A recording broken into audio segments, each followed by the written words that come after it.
Have you ever started something that you didn't complete? A few things. When you started it, you were full of gusto, you were raring to go. But then once you got stuck in, it suddenly dawned on you that it wasn't going to be as easy as you initially thought.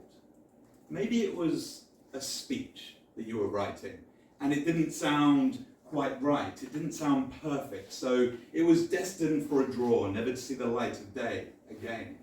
Or maybe it was a diet, or a fitness regime that you started off so well, but then you slipped, you skipped a day, and then another, and another, before you said to yourself, well, I'm obviously not doing this right, I might as well give up. Well, it wasn't a diet or a speech that I was starting on this particular day. This was the start of me running 28 marathons in 28 days along the coastal path in England. However, it didn't take long for it to dawn on me the difficulties of the challenge that lay before me.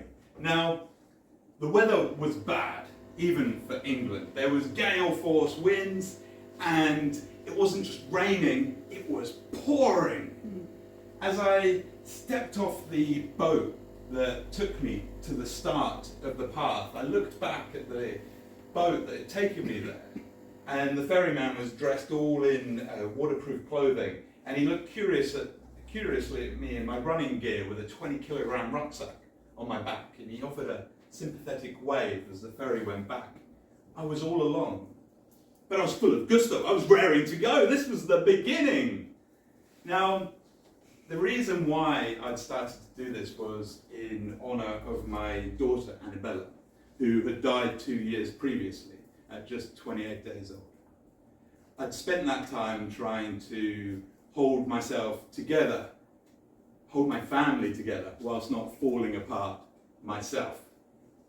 Now I wanted to do something extreme to hopefully process my grief and raise some money and awareness for baby loss from the father's perspective. But as I said, it didn't take me long to realise the extremity of the challenge in front of me. It started on a beach, and I'd read the night before that it was best to run closer to the sea, but with the winds, the waves were crashing into the shore, and subsequently me, and the winds were scooping up the sand and splashing it into my face.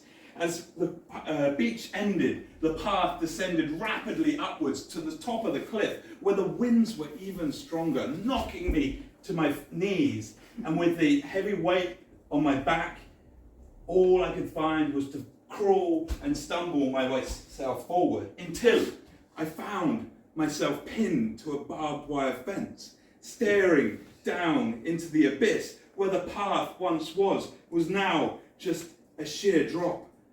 I wanted to move forward. I still wanted to go on the path. I said I was going to do this on the path, but every time I pulled away a hand, it was slapped by the wind until I was stuck there, my cheeks blowing in the wind. Eventually, the wind calmed down for a moment to enable me to rip myself away. A bloody mess.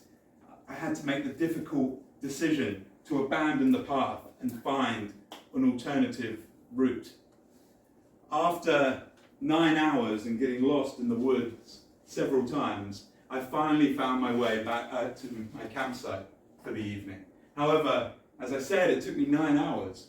I'd already abandoned the path. I felt disappointed.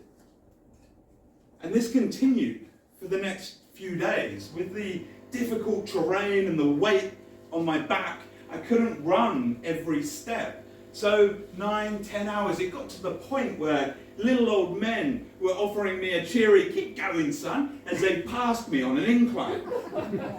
I started doubting myself and if I could continue. And that was until I met Jane. Now, Jane had offered me accommodation en route, and on arrival she greeted me with a huge smile and a cup of tea. You could tell she was English.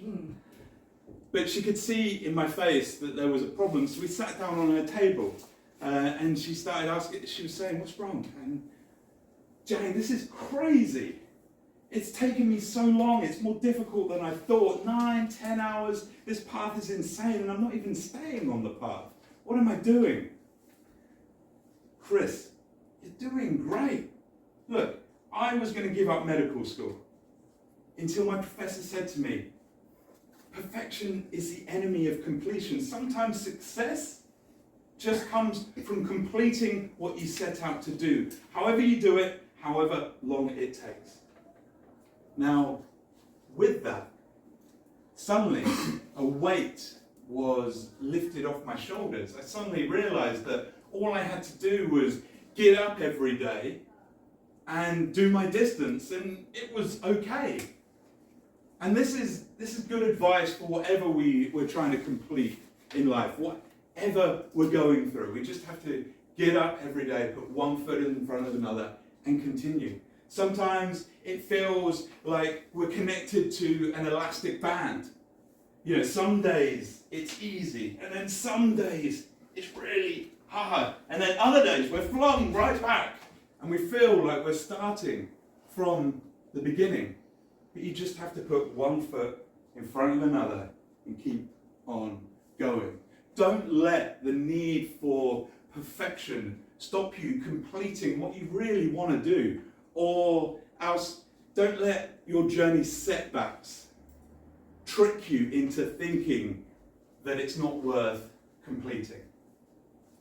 And if you're wondering, after Jane, I was able to complete 28 marathons in 28 days. Now, some of those days, I didn't run on the path. Other days, I didn't carry my bag. Someone else carried it for me. And there was other days that all I could do was stumble and crawl my way through the distance. But I completed it. I completed what I'd set out to do. What do you need to finish? What do you want to complete? Go do it.